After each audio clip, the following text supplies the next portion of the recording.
গাছে আছে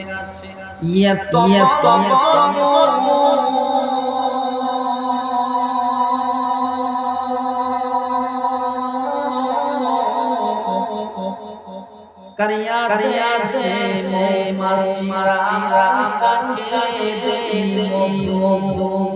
সকলে বলেন আদেশকার উচ্চ বলেন আদেশকার মরি গাছে নরে মরি জিয়া তো যা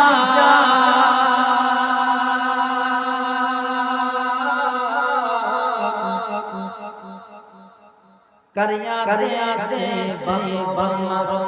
पाके गदा শিমুল গাছে নরম কমলা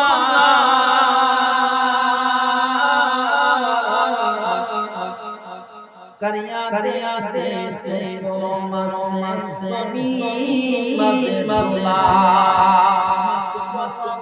कोई दिन शशरा पाकी टिके दिनो कुहुता चिंता करे देखो মানুষ yes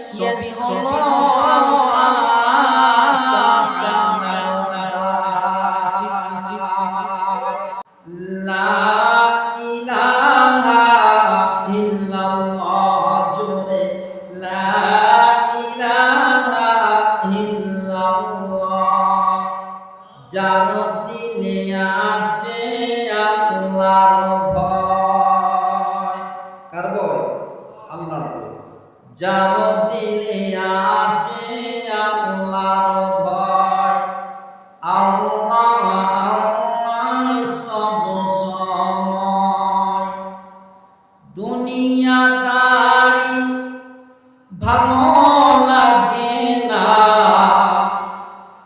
দুনিয়াদারি ভালো লাগে না ভালো লাগে শুধু এক আল্লাহ লা ইলাহা ইল্লাল্লাহ লা ইলাহা ইল্লাল্লাহ লা ইলাহা ইল্লাল্লাহ মুহাম্মাদুর রাসূলুল্লাহ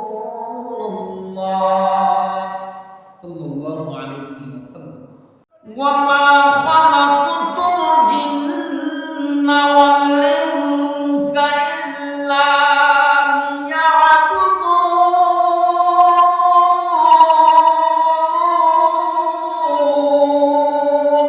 আল্লাহু আকবার মা হলো একটা আরবি হরফ যেটাকে মায়ে নাফি বলা হয় না মা খালাকতু আল্লাহ তাআলা বলেন মা খালাকতু আমি সৃষ্টি করি নাই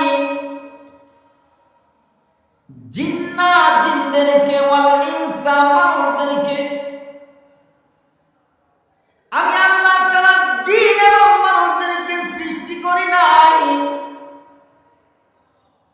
পরবর্তীতে একটা হরফ আসছে হরফটার নাম হলো হরফে ইস্তেসনা এর হরফে ইস্তেসনার কাজ হলো প্রথম না সূচক বাক্যকে হ্যাঁ সূচকে রূপান্তরিত করা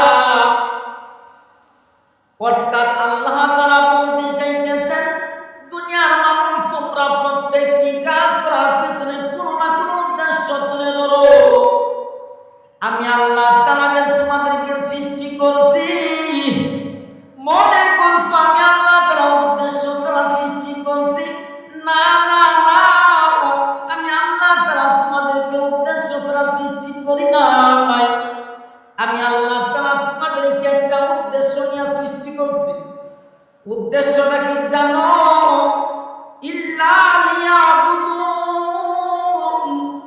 আমি আল্লাহ তাআলা উদ্দেশ্য হলো ইবাদত করা কি করা গো ইবাদত করার জন্য জানা দরকার আছে না নাই ইবাদত করার জন্য জানা দরকার আছে না আরে নামাজ কিভাবে পড়বেন যদি না জানেন নামাজ পড়তে পারবেন নি রোজা কিভাবে রাখবেন যদি না জানেন রোজা রাখতে পারবেন নি পারবেন না এই জানার জন্যই কিন্তু এই মাহফিল আসা দরকার জানার জন্যই মাহফিল আসা দরকার। আল্লাহ তাআলা বলেন, মা খালাকতুল জিন্না, আমি জিনদেরকে সৃষ্টি করি নাই। প্রথমে আল্লাহ তাআলা জিন শব্দ আনছেন, এইটাতে বোঝা যায় আল্লাহ তাআলা দুনিয়াতে প্রথমে জিন জাতি পাঠাইছিলেন। আল্লাহ তাআলা দুনিয়াকে আবাদ করার জন্য প্রথমে জিন জাতিকে আল্লাহ তাআলা পাঠাইলেন। কিন্তু জিন জাতি এমন একটা বিশৃঙ্খল জাতি, ওই আল্লাহ তাআলা ওয়াহদানিয়াতের দাওয়াত দিবে, ওই আল্লাহ তাআলা গুণকীর্তন গাইবে, ওই আল্লাহ তাআলা তারিফ করবে, ওই আল্লাহ তাআলা ইবাদত করবে, কোনো কিছুর খবর নাই। ওরা সব সময় একটার সাথে মারামারি, কাটাকাটি, রাহাজানির ভিতর লিপ্ত। আল্লাহ তাআলা ফেরেশতাদেরকে বললেন, ও আমার ফেরেশতা, দেখলাম জিন জাতির মাধ্যমে দুনিয়া আবাদ হবে না। ওই জিন জাতিকে যত সুযোগ দেয় ততই ওরা খারাপ কাজ করে। ওদেরকে পাঠানোর পিছনে উদ্দেশ্য হলো আল্লাহ তাআলা ওয়াহদানিয়াতের প্রচার প্রসার করা, আল্লাহ তাআলা ইবাদত করা, কিছুই করে না।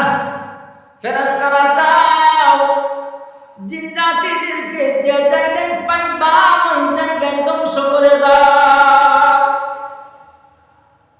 আল্লাহ তাআলা ফেরেশতাদেরকে পাঠাইছেন, যেখানে পাইবা ওই নেই মারবা। ফেরেশতারা আসলো, যেখানে পাক ওই নেই মাই। যেমন নাকি বর্তমানে দেখতেছেন, এই যে বর্তমানে সেনাবাহিনী যে আছে, যে জায়গায় অপরাধী পাই সাথে সাথে চাইস, ওই ফেরেশতারা সেনাবাহিনীর মতো আইসা যেমন ওই জিন পায় ওই নেই মাই। হঠাৎ করে একটা জিনের সামনে সুন্দর ফুটফুটে একটা বাচ্চা, যে বাচ্চার চেহারার দিকে একবার তাকাইলে অন্যদিকে তাকাইতে মন চায় না, এত সুন্দর একটা বাচ্চা। চিন্তা করতেছে, ওই মাসুম বাচ্চাকে ধ্বংস করবো কিভাবে? ওই তো কোনো খুনাখুনি করে নাই, মারামারি কাটাকাটি কোনো কিছু করে নাই, ওকে ধ্বংস করবো কিসের জন্য? আল্লাহ তাআলার দরবারে বললেন, মালিক,